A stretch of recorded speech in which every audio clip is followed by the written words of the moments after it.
What's going on, everybody? Welcome to this episode of the Red Cup Review. I am your host, Rob Banks, and today we're looking at the Mezco 112 Collective Logan figure. There's the front of the box, there's the back of the box, but really, who gives a shit about these boxes anyway, right? Off to the camera here, we got the figure, and to get in the true spirit of the Wolverine, I didn't even shave for this today. Alright guys, enjoy the video. He's the best there is at what he does. But what he does in this case is not really come with much. Wolverine is a pretty bare bones figure. He's got the two clawed hands, an open hand, a semi-open hand to hold his jacket. The jacket's really nice and soft. Two fisted hands, three head sculpts. He's got these sweet little dog tags that I had no idea he even came with. There's his base in the background, and pretty much all the rest of the standard Mezco fare. He's actually a pretty dynamite figure, though. This figure should have been a little bit cheaper. I'll be perfectly honest with you, though. A little disappointed in the price for what you get. They could have made him a deluxe figure and gave him a motorcycle or something. I mean, you know they're doing that crap for Ghost Rider. But without further ado, let's take a look at this grubby-looking Elvis wannabe. First up, we got the cowboy-hatted Wolverine, Logan head sculpt we got going on here. And as you can notice, the first thing you're going to notice is the eye, right? You got that right eye that's kind of like half cocked up. Doesn't bother me that much. It might bother a few collectors. That's this eye right over here. This is the drunken Wolverine. This is Wolverine that's had a few, and he's kind of like woozying out of the bar, and he's like, all right, bub, it's me or you, and I gotta tell you, it ain't gonna be me.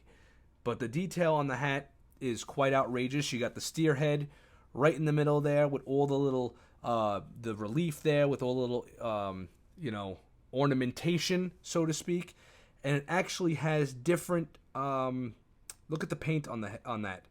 It's actually worn out around the edges, right? So the hat actually has a little bit of a worn feel to it, and that actually totally adds to it. Plus, with the hat like this, you can kind of cock it to the side like that. You could have it up. When you take this figure and you kind of manipulate the head sculpt down a little, you give it that like yeah, bub. You know, he's got a very Dirty Harry kind of look to it, and it sits and rests just above the eye line ever so perfectly. And the hair sculpting on this is great. All three head sculpts have great sculpting in the hair. All right, so this is probably my first favorite or second favorite. It's like a 1 and 1A going with the next one we're going to look at. Here's the patch head sculpt. It's the 1A to my 1 in the cowboy hatted version. And the paintwork on this is excellent. It is not glopped around the mouth, although it may look like that here. It isn't. Trust me, they used heavier work on the bottom here as far as the gray goes, and it gets lighter around the lips. The lip color is great. The lines in the face are perfect. The bright blues, which show up even more in the next head sculpt of his eyes, are great, and individual line work for the eyebrows as well. The hair on this figure is quite excellent. It's done so damn well. Even when I took this out, little man Captain Awesome was like, damn, that's an awesome looking Wolverine. Now, what Wolverine figure wouldn't be complete without his signature snarl? And the paintwork on this version is much better than all the other versions. The teeth are much more nicely painted. The paint, again, is not glopped on. The eyes, the blue in his eyes really shine on this one. And they even put the white dots in the irises to have that reflective look. The lines in his face are great. The only minor nit I have, and this is like super minor, guys, and that's the fact that because he's snarling, maybe he's in the middle of like a beef or something, in a bar or something, his hair should have been a little bit more messed up in here, maybe a few more strands. It's basically the exact same hair sculpt that you get on the patch. It's the same exact one here. Alrighty, excuse me. In this section, we're going to cover a few things, and it'll be articulation, a little bit of the outfit. There's a smidge of a snag here. It's just ever so slight. It's really not a big deal.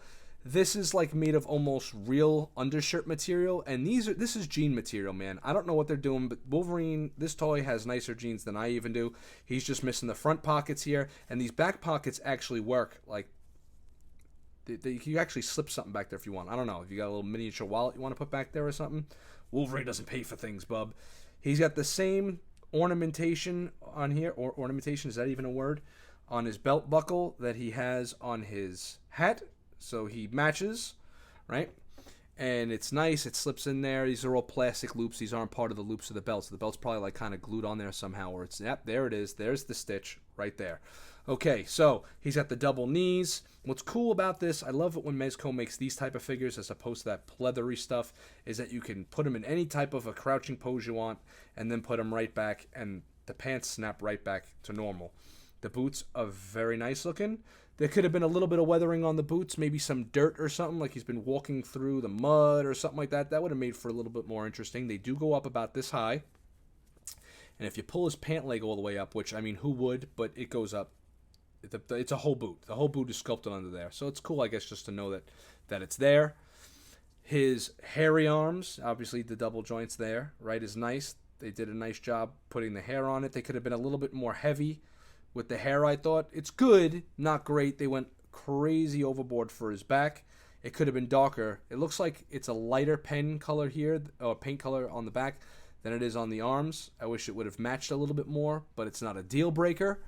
And on his chest as well, it's a little bit lighter, right, than it is on his arms as well. And they could have went a little bit heavier with it too, I thought. You know, like you could almost see that there's a little bit of sculpting going on in there, kind of.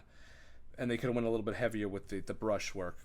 But it's fine. It works. It's great.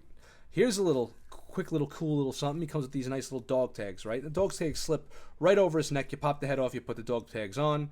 But you flip the dog tag this way. Here's a nice little thing that they didn't even really need to do. It was cool that they did. All right, let's see if we can even... Can you guys read that? There it goes. James Hallett, 181-11, 1974.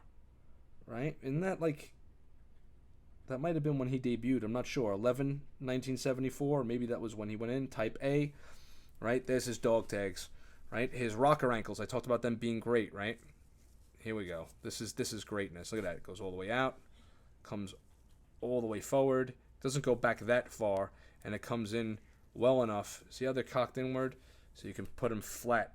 You can see how it would be standing flat there. Just like that. Excellent stuff here, guys. I got to tell you, this figure... It's really impressive for such a bare bones figure. You get a lot of emotion and a lot of stuff going on with him. Let's take a look at what he looks like with the coat. All the greats wore leather jackets. Marlon Brando leather jacket. James Dean leather jacket. Andrew Dice Clay leather jacket. Do you guys understand what I'm saying to you right now? This jacket is awesome. It's probably their best jacket. It's very, very soft. I don't know if it's a newer material, but it's really soft. And, oh, he almost fell there. He gets a lot of articulation out of it. It's nice. I wouldn't beat it up too much, just in case it does start fraying on you. You get a lot of nice articulation out of it. His arms will go all the way up and bend in, and he can kind of like, you know, you could really work this jacket. The zipper actually works. It's a working zipper, and you can get him to do pretty much anything you can get him to do without the jacket on, right? It's really soft. Soft like shit on a hot summer night. Do I like him with the jacket or without? I mean, I guess that kind of depends on the mood. It's really just a dynamite figure, both with and without the jacket. You know, I wish he came with like a, they'll never do this, but it's an adult collector line. He's got to come with like a bottle of Jack Daniels or something. And I'm sure somebody on the aftermarket will hear me say that and then go run to Etsy and try and get a 112 bottle of alcohol or something for him, because that's pretty much the only thing that this figure is missing. He looks great. The jacket has a nice little shine to it. It's very leathery. I don't think that this is going to flake as much as some of the other ones. Just don't keep it in too hot or cold of an environment. You know, try and get yourself a dehumidifier. These things should be fine. It looks like it's fraying over here. It's not. Just get yourself a small little scissor, ever so small, and you can just clip that off. That's what I'm going to do. Of course, yours might not have that. The zipper works. He looks ridiculous with it zipped up. Wolverine wouldn't have his jacket zippered, so that's why I'm keeping him just like this. All right, size comparison time. He's right on par with his other Wolverine counterpart right there that you got in his Tiger Stripe outfit. The reason why the Tiger Stripe outfit is just a smidge smaller is because he's wearing his X-Men outfit, and his boots give him a little bit more of a lift. Punisher's obviously about a half a size head taller than him. He should have been a little bit small, but how much smaller are they really going to make this Wolverine? Now, I'm going to take out Punisher. I'm going to put Batman in. Not that you're going to have him with Batman. If you guys are wondering over the last few videos why I have these blue surgical gloves, and I'm probably going to be turning them to black soon, is because someone literally told me recently, we're tired of looking at your grubby, hairy little hands. My little Wolverine hands. So I went with the gloves. And there's him next to Batman. Batman's much taller than him, as he should be. And I wish I had some more X-Men characters to show them off for you guys, but they haven't come out with any more X-Men characters yet. I don't have Deadpool. I'm talking about real X-Men characters like Cyclops or Colossus or something like that, maybe Cable. Alright, bub, it's time for some final thoughts, and if you haven't subscribed already, it's time to get your asses off of the bench and into the game, and thanks to the fam that's been with us so far.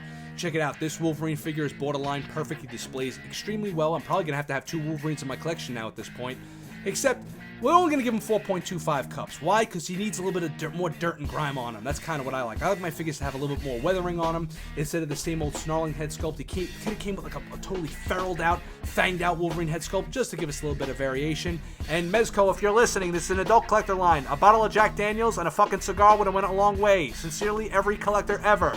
Alright, you got that? Check it out, guys. He's an awesome figure. Go pick yours up. I was extremely impressed with him. Shoutouts to CollectorZown Cantina on Facebook. Shoutouts to Geekstronomy.com. And you guys can find me online on Facebook at the official Red Cup Review community. I hope you guys enjoyed the video, and until Wolverine wins the Elvis Lookalike Award, you guys can make mine Marvel, even though I'm really a DC guy. We'll see you on the next episode. There's the front of the box. There's the back of the box. Who gives a shit about boxes, right? Here's the actual figure itself. I want to tell you, come on, guys. Give me a subscribe. Give me a subscribe. I got to beg for this stuff. I didn't even shave for this shit, all right? Enjoy the video.